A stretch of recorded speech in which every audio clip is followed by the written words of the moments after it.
What's up, road hammers? So, we're going to talk some trucking news today.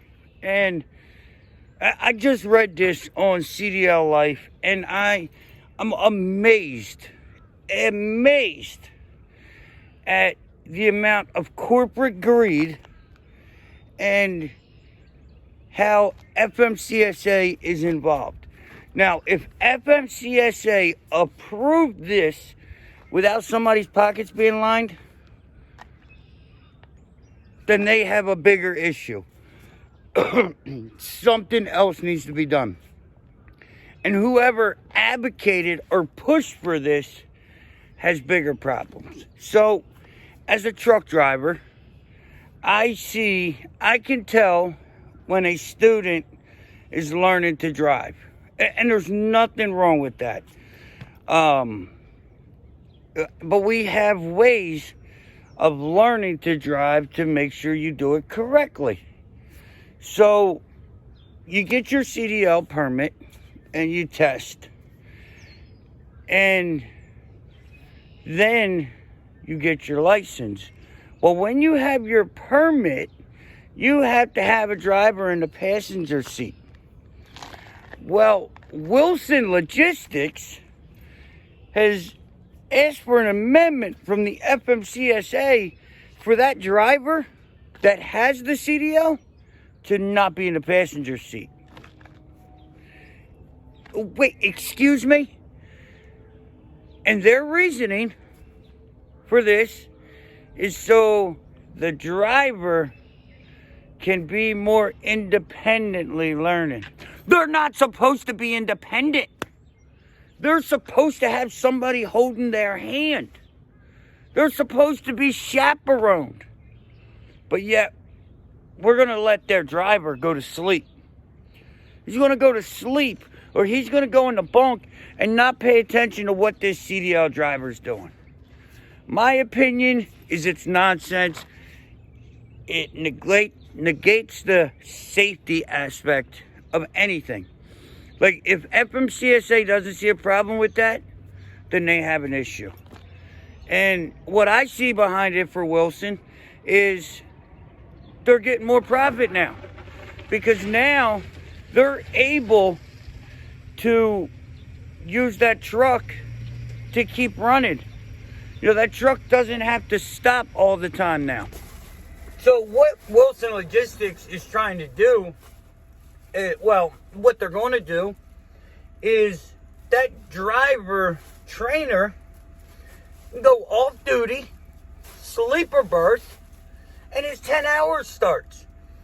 So you have a truck with one driver, essentially one legal driver, maybe one and a half legal. Like, I'm not counting half a person, like legal, log-wise, all that.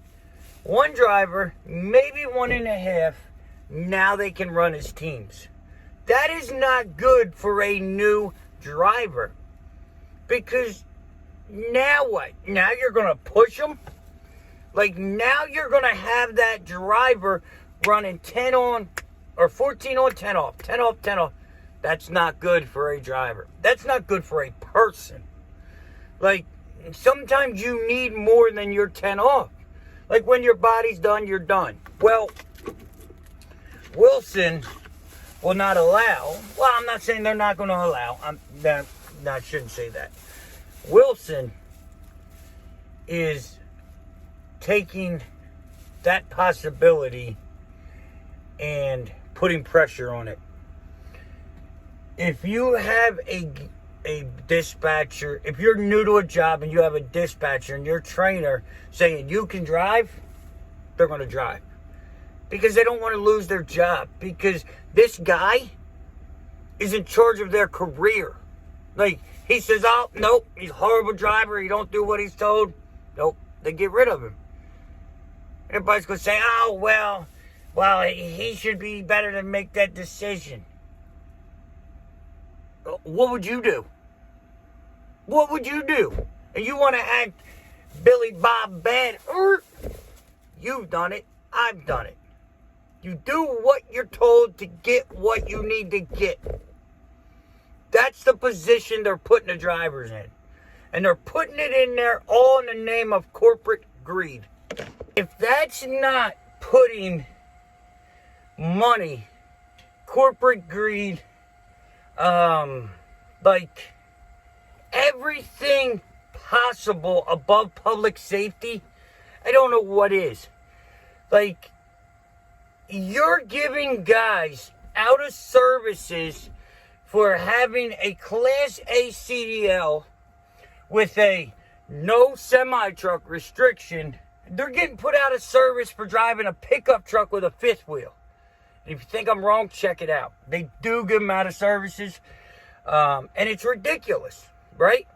But yet, the FMCSA said it's okay for a trainer to go in the bunk. So next they're going to say, oh, well, why can't we just take the trainer out of the truck? You know, like, you might as well. This is the problem with trucking. This is why the industry's trashed. It partially the little guy not giving a crap, but it's a lot of the big guy being greedy. Like, there's no reason. Because let me tell you, Wilson did it. Swift is next. Swift trainers can't drive without trashing stuff most of the time. And now the people they're training is going to drive with no driver in this seat? Come on, bruh. Like, really? Let me know in the comments, what do you think? Is this right? Or should this be illegal? Is the FMCSA about money or greed? Comments. So we're going to start doing videos like this with trucking news, trucking topics, like just nonsense that comes out. We're still going to do what I do, but a lot of people aren't up on the industry stuff. So we're going to do some videos about that. It's just my thought of what's going on. So if you see a Wilson truck, keep your distance. They may or may not have a full CDL. Like, share, subscribe. Hit that ding ding. And I will see you tomorrow. Peace.